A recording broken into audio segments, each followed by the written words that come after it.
Now, Ballaz Academy left the island on Monday as they're set to compete in the Springs Holiday Cup football tournament set to take place in Coral Springs, Florida in the United States. 4 of the Academy's age group teams have left the country to be among the 150 teams participating in the multi-day competition. Founder and director of Ballaz Academy, Andre Virtue, spoke about the significance of carrying 4 age group teams to the US.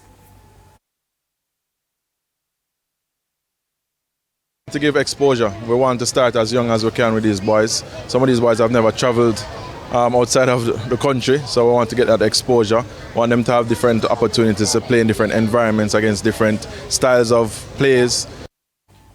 He also says that arriving days before the tournament gives the team ample time to prepare.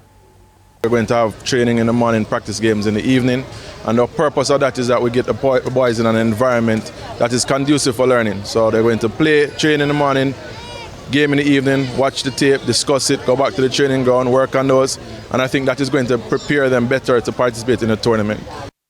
Jonas Tavares-Finson, who will be representing the Academy, is excited to be jetting off to compete.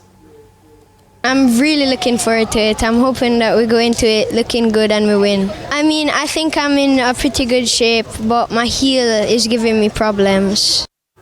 Now, the Springs Holiday Cup will start on December 16 and ends on the 22nd of December. However, the Ballaz Academy will play on the 17th and 18th.